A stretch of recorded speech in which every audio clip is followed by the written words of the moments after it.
What's up everybody, my name is Rob Simmons and welcome to my channel. As you can tell by the title, Mr. Nightmare has another new horror story video out. This one's a new theme from him called 3 True DingDong Ditch Horror Stories. And I always appreciate it when he comes out with a new theme. And you may have noticed that themes look different on my channel. First of all, it's a new background, a temporary one, but it's going to be here for a while. And plus, my filming setup, I'm filming on my laptop because, well, a couple hours ago, when I tried to set up my camera to film my videos, this one included, it fell off the table and it broke. So until I get a new one, it's going to be like this for the time being. But let's see what Mr. Nightmare has in store for this video. I'm always excited for a new Mr. Nightmare video. 3, 2, 1. Perfect way to open this video with some doorbell sounds. During Christmas break, my friends Chris, Presto, Robert, Luke, Chase, Jamie, and Kevin were tired of just only watching football all night and decided that one day we would ding-dong ditch. Towards the end of our break, we all gathered at a pizza place and started going around town trying to find a perfect house. After we found a house, my friend Chris rang the doorbell like 5 times and we all ran away laughing. Then we did this for a second time and we all ran away laughing again. When we went back for a third time, my friend Chris again went to ring the bell and he rang it again at least 5 times and we all ran away.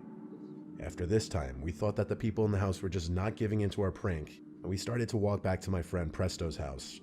While all of a sudden, I looked back and saw this man charging full speed at us.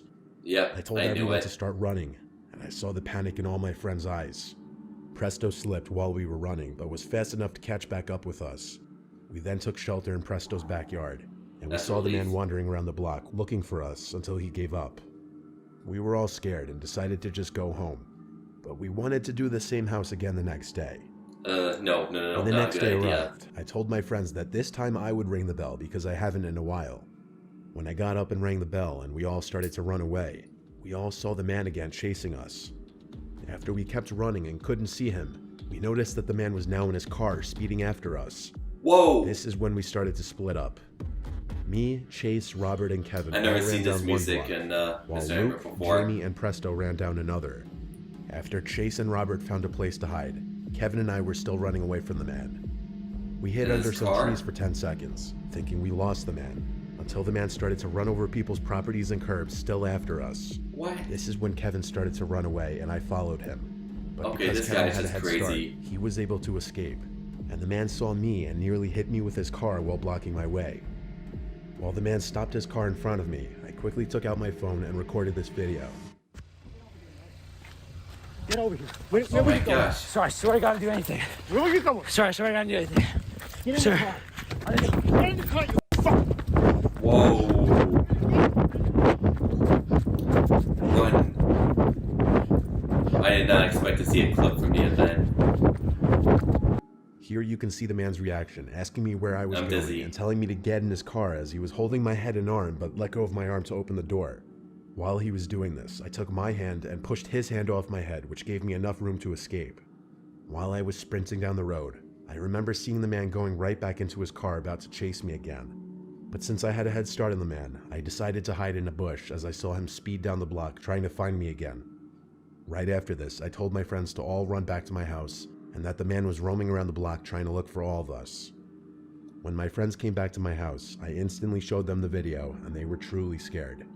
To this day, I have never been as scared for my life as I was that night. This story could have fit in with the footage horror stories he did a few weeks ago. But what a way to start off the video. Most kids who play Ding-Dong Ditch are, I'd say, between the ages of 10 and 14. My friends and I, teens however, don't do just it. matured a little later. We were 16, juniors in high school. We live in, I guess, what most would call the typical middle-class suburbs. Most of the houses are basic and look more or less the same. There is one house that a lot of people know about a few blocks away from me. It has an architectural style much different and more archaic looking than the rest. It had a for sale sign out front for the longest time, and I guess around a year after the for sale sign disappeared was when this story took place. We weren't sure if someone had moved in or not, as the grass never seemed to be cut. But on an uneventful weekend night, 2 friends and I wanted to play Ding Dong Ditch on the house. The reason we wanted to target this house was simply because it was different, and we wondered if the person potentially living in it would be different as well, aka a better reaction. When we did this, we always had each person ring the bell at least once. My friend Joel went first. He tried ringing the bell, then said back to us the doorbell didn't seem to work, so we made knocking motions. Is the house even occupied? He knocked on the door really hard, then he ran for the bush next to the front door. So it's We knock, waited knock, for a ditch. minute, but no answer. Joel came running back. It was my turn to go. I ran up to the front door, and instead of giving a loud knock, I banged really hard on the door.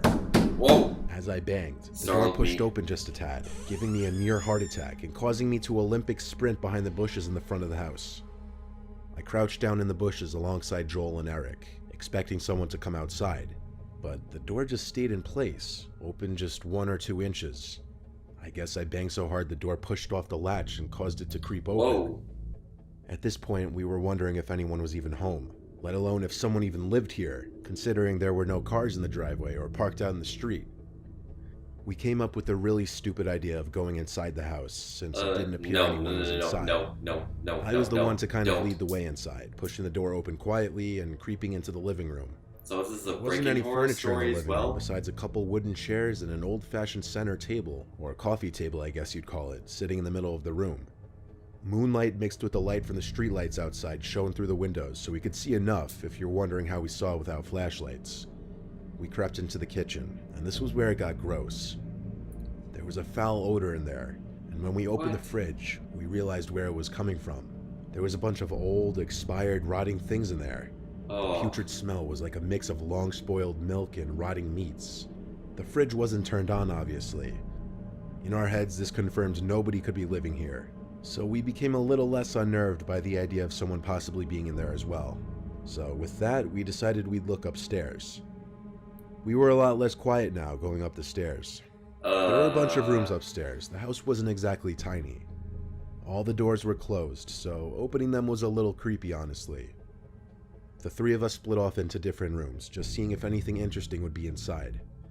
I left from one bedroom to another one, which already had the door open, so either Eric or Joel already went inside. It was another basically empty room. It had some old nightstand in the corner, and I could see marks on the floor from where a bed used to be. Then I heard a creaking sound in the room. The room was decently sized, but I didn't see either of them inside of here.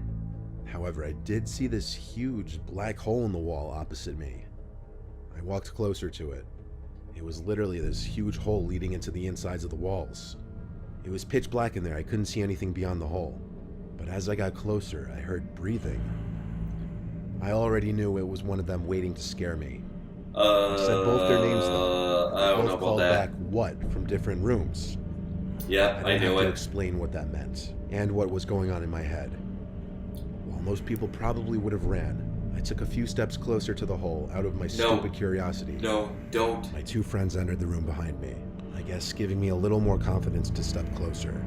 No, I was no, maybe 4 no. feet from the hole, when I thought I saw something in there. Something moving. Or My 2 someone. friends were whispering, "What do you see?" I was dumb enough to get closer. I was probably 2 feet from the hole. I'm turning down the volume. Someone's arm reached out from the darkness and started yanking on the collar of my shirt. Whoa! My friends came to help, and in Joel's words, he clawed at the wrinkly, pale-looking arm until it let go. Then we bolted downstairs and out the front door. We contemplated calling the cops, but with the chance of someone actually living in there, we didn't want to basically admit to breaking and entering. We agreed to just not tell our parents or anyone about it that might get us in trouble. Yeah, that's the last thing kids want, getting in trouble. Oof, I don't know what's creepier. Story 1 or Story 2, but let's see what Story 3 has in store. At a certain hour in the night, you enter a certain mental state in which you're not expecting to be disturbed by the outside world. Like, for example, hearing the doorbell or your phone ringing at 3 a.m. is something that would send shivers down most people's spines. A story from the victim, that's unusual. So I guess I'll start by saying this was in July of 2020. I don't run the AC recent much. one. I tend to leave the windows open with the fan on full blast by my bed. It was very late in the night. I'd been in bed for hours, that's all you need to know. I remember waking up, but not knowing why. I thought I heard some kind of dinging sound, but I couldn't tell for sure. I turned off the fan for a minute, listened, but it didn't happen again. So I turned the fan back on and lay back down. but a few moments later I heard it again. I turned the fan off quickly this time, and then I realized it was the doorbell I was hearing. I looked at the clock and started to feel incredibly uncomfortable. Who could be ringing my bell in the middle of the night? I grabbed one of my baseball bats from my closet and made my way downstairs. I did so quietly so that I could sneak to the window and peek outside. There wasn't anyone on the front deck.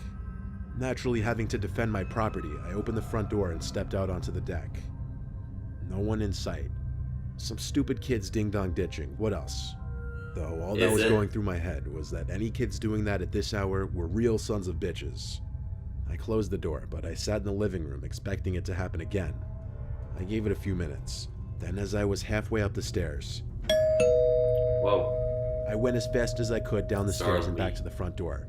I didn't catch them in time, though. I wasn't about to deal with this. I got 911 on the phone and told them some little shits were ding-dong ditching my house at this insane hour. The operator wasn't really helpful, though. He said it's very likely just some stupid kids and to just stop answering the door and they'll eventually give up. When I asked, he said to call back if they really don't give up, or if they go beyond ringing the doorbell. I didn't like hearing that, though. It made me a little uneasy. I went back upstairs to my room and turned on the fan full blast to block out the sound of the doorbell. I heard it again over the sound of the fan, but I didn't entertain it. I just really hoped it was actually some dumb kids. When it finally seemed like they had given up, some loud sound made me jump in my bed. At first I didn't know what it was, but I looked at my window and saw that it was getting soaked. It took me a second to understand someone was spraying my window with the hose. It stopped after a few seconds. I didn't even want to move out of the bed in fear that they would hear that, even as much as I wanted to go for the phone. Then there was a voice, not of a child's. It was a deeper voice. Yep, I knew it. I can't say exactly how deep, because it was someone calling up, "Hey, come outside to your shed." I wanted to be anywhere but in my house at that moment. I got up and looked out the wet window, but there was no one down there. I went for the phone and called the cops again. The same operator picked up. After telling him what just happened, he told me to sit tight and wait for an officer to arrive at my house. Finally. Then we hung up. I had a little more peace of mind now, but still, I went downstairs to the den area of my house, which is the lowest level of my house, ground level to the backyard. The back door is in the den, as is the back entrance to the garage.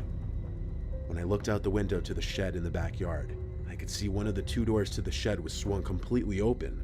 I couldn't see into the shed, and no way was I going out there. But while expecting someone to poke their head out from the shed, I heard a light creak and noticed in the corner of my eye the back door to the garage opening. It opened in a manner that I knew it was pushed. It wasn't the wind. Looking into the dark abyss that was my garage, someone went, "Psst," to break the silence. They were inside my house. Oh no. I went for the front door and waited outside in front of my house. My garage door was open. My idiot self didn't lock it, and I must have not heard it opening over the sound of the fan. A police car pulled up in front of my house moments later, and he had me wait with him while he called for backup when he realized this was a break-in case. When two other officers eventually came to help look around the house, I stayed outside with one while the other two checked the house and backyard shed. When they said it was safe to come in, I did a little searching myself before they did a police report and left.